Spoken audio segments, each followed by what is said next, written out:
তেল ছাড়া করবো বলে আগে একটু নুন নিয়ে নিচ্ছি। নুন দিয়ে দিলাম, গোলমরিচ দিয়ে দিলাম,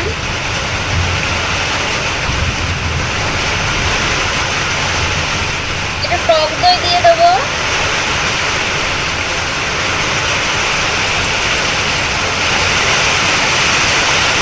এটা দিয়ে ভালো করে আমি মেখে রেখে দেবো। 30 মিনিটের মতো রেখে দেবো ভালো করে মেখে, পরে রান্নাটা করব।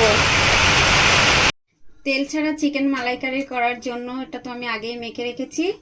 উপকরণ নিয়েছি আমি পোস্ত আর কিশমিশ, কাজু বাদাম, কাঁচা লঙ্কা কয়েকটা পাকা, আর চালমগজ নিয়েছি, দুধের সর এটা আমি পরে দেব, আদা নিয়েছি একটু গ্রেট করে, আর নারকেলের দুধ বের করে নিয়েছি। তো নারকেলের দুধটা আমি এখন বসিয়ে দিই,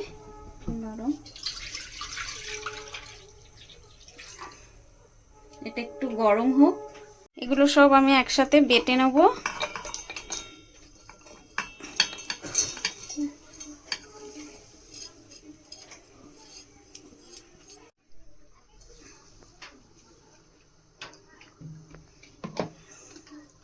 দুধটা আমার গরম হয়ে গেছে, এবার আমি মাংসগুলো দিয়ে দেবো।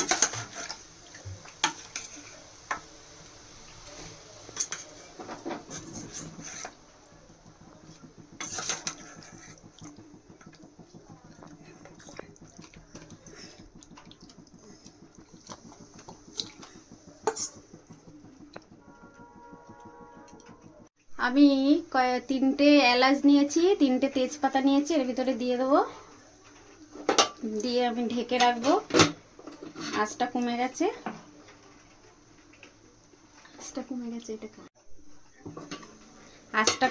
আঁচটা কমিয়ে আমি ঢেকে রাখবো বেশ কিছুক্ষণ। আমি পাকা লঙ্কাগুলো দিলাম না, কাঁচা লঙ্কাই নিয়ে নিয়েছি, আর আদা বাটাটা একসাথেই দিয়ে দিলাম। এটা দিয়ে ফুটতে থাকবো।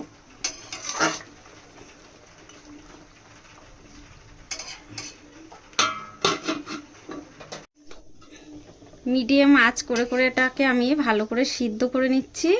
অনেকটা সিদ্ধ হয়ে গেছে, এটাকে আরো বেশ কিছুক্ষণ রেখে দেবো আর একটু ভালো করে হওয়ার জন্য। এবারে আমি যেগুলো নিয়েছিলাম পোস্ত কাজু, এগুলো সব বাটা দিয়ে দিলাম।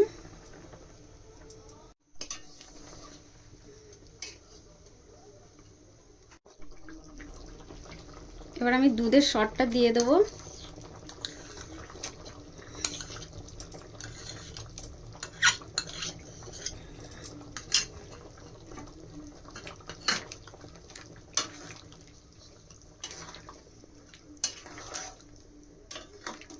দুধের সরটা দিয়ে আমি একটু আঁচটা বাড়িয়ে দিলাম।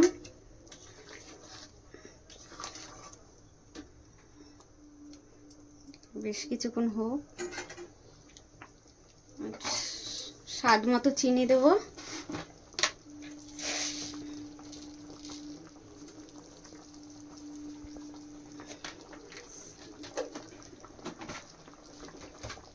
রান্নাটা আমার প্রায় হয়েই গেছে।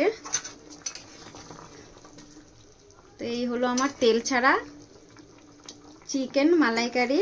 তো আমার রান্নাগুলি যদি তোমাদের ভালো লাগে তো প্লিজ লাইক, শেয়ার, কমেন্ট করো, আর পাশে থাকা বেল আইকনটিটাও ক্লিক করে দিও। একদম আমার রেডি হয়ে গেছে, রান্নাটা হয়ে গেছে। ভালো করে দেখো সিদ্ধটাও হয়ে গেছে, একদম সিদ্ধ হয়ে গেছে। নামিয়ে দেবো।